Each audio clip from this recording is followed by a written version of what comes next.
Magandang hapon. Dito po tayo ngayon sa ating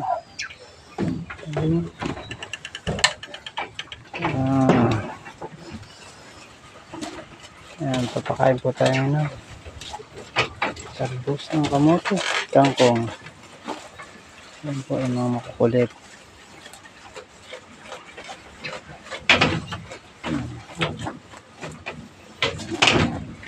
Nag-aaway pa yung dalawa, nakatabi kasi. Baby, walang kahati, ang susunod doon. Kaya pinalabas ko yung mambubuli. Si Puti ang mambubuli. Ayan, salo-salo sila dito. Kulang pa kasi ito ng tarapal. Mainit paghapon dito sa kanya, kaya dito lang sa kakain. Yan sila. Hihinain na naman.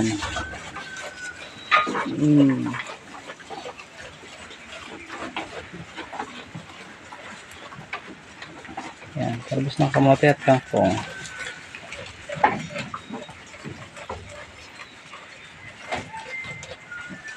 Siksikan doon sa dulo.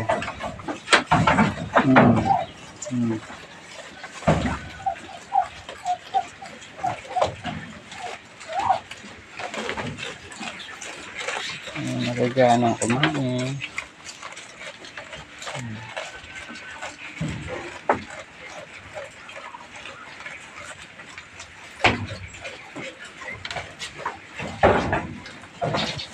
Ito yung paghahanda natin sa palapit na tagulan para hindi sila mababasa pag ulan at mapuputikan. Yan. Tarapal na lang ang kulang sa mga panabi.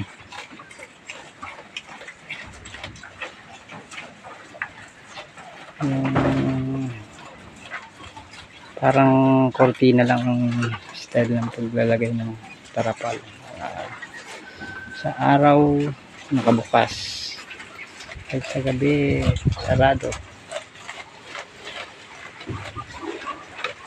Ito ang paghahanda natin kasi ngayong tag-ulan marami nagkakasakit na kambing, kaya kailangan maayos ang kanilang tirahan.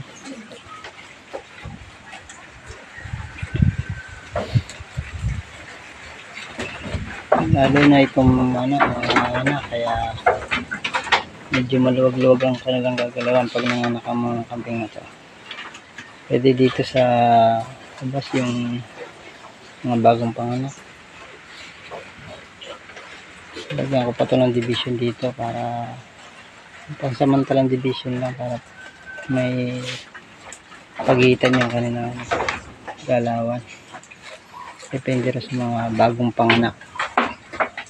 Dito ko ilalagay mga bagong panganak, mga ganda-ganda yung sahig. Nalawag.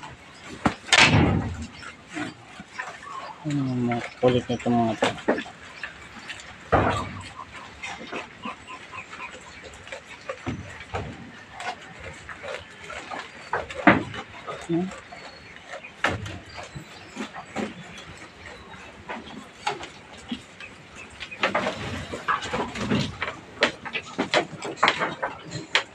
Po, masungit na si Puti. Yan ang nambubuli. Ang ina yan. Yung dalawang buntis na to, naawal niya.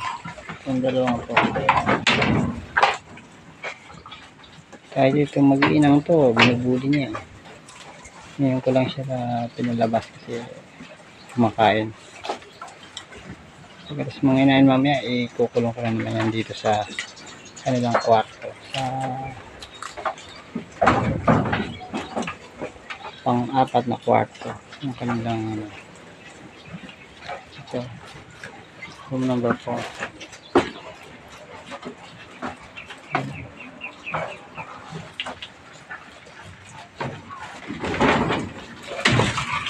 Yan ba kasi yung may talaga kanya-kanyang kwarto kasi Nandito yung may mambubuli at may binubuli. Delikado po yung binubuli, ang lalo na sa buntis, baka makunan. Lalo na to malapit na mga anak. Kaya extra alaga po natin to. Yung dalawa, sa kabila yung isa. 1 month na lang po mga anak na to. Kaya kailangan nakabukod sila. Para pag nag-anak, hindi masasaktan yung kanilang mga bisiro at yung mga inahin.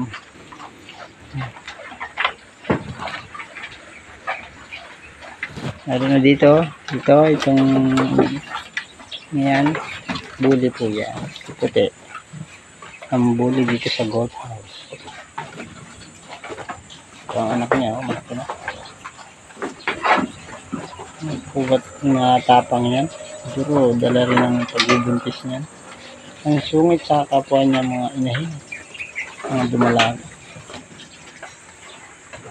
Binubuli niya lahat yung nandito. Yan, ang bubuli dito sa ating goat house. Ito. Ang ginagawa ko niyan, pagka nang bubuli, kinukulong ko sa kanilang kwarto. Wala siyang sakitan ng mga inahin sa mga bisiro. Ito, laki na. Future natin, breeder. Madalo.